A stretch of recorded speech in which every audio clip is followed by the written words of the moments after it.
Napakasimple, madaling gamitin, at mini-maintain nito ang kinis, malambot sa balat. Ito yung aking ginagamit. Pansin mo yung kintab at walang dark spot. MP Roll-On Deodorant Bottle. Laking pakipakinabang ang dala nito, magagamit pang matagalan. Katapos kumuha ako ng papaya, any soap po at ikat nga ito sa small cubes at ilagay lamang doon mismo sa glass bottle.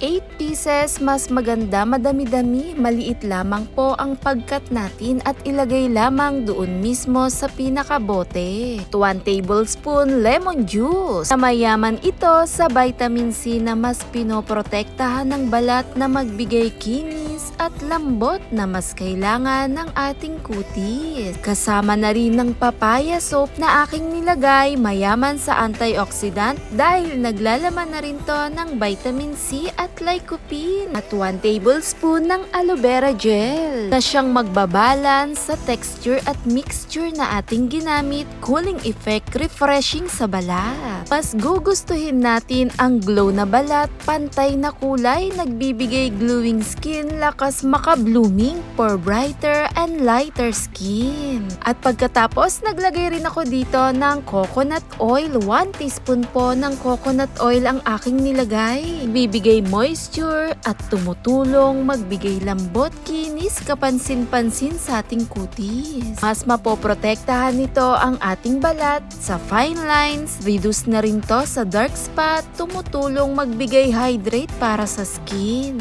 At ini-improve din nito ang skin elasticity, nagbibigay glowing effect lalo na pag ginamit sa balat. Mas mini-maintain nito ang glow sa balat, kapansin-pansin lalo sa kutis, nakakaputi. To give glow, brightening, lightening, and glowing skin. Madalas gamit-gamit na hindi pwedeng mawawala.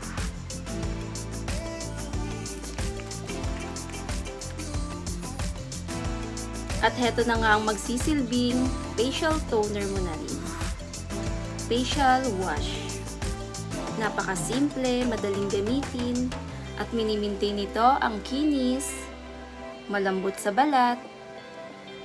Ito yung aking ginagamit. Pansin mo yung kintab at walang dark spot. Maiiwasan din nito ang pagkaroon ng mga fine lines at wrinkles. Sa paggamit nito, kaya yung mga ganito yung roll, huwag nyong tatapon, pwede nyo siyang magamit. At dahan-dahan mo lang itong i-roll sa buong mukha. I-massage mo lang siya habang ginagamit. Sobrang kinis nito pag ginamit sa ating balat.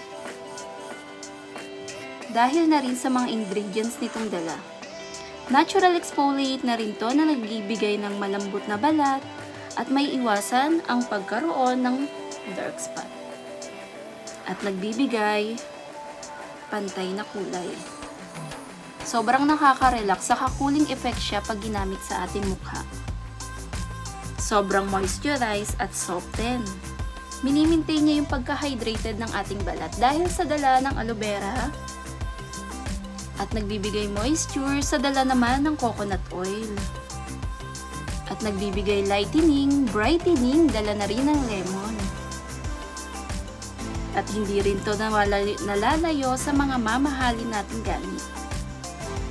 Pang matagalan mo na rin itong magagamit. Araw-araw, bago maligo o paggising sa umaga, pwede mo itong gamitin. Sobrang gently lang niya pag minamassage dahil na rin sa roll nitong dala. Napakaganda ng texture. At habang niro-roll ko nga ito sa aking mukha, pansin mo yung datingan niya. Parang nare-rejuvenate niya na yung balat.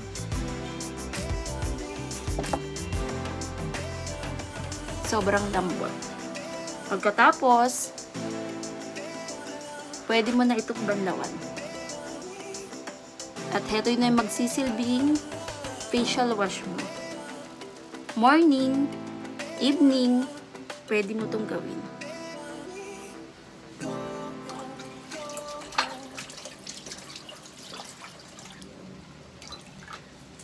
Ayan na siya.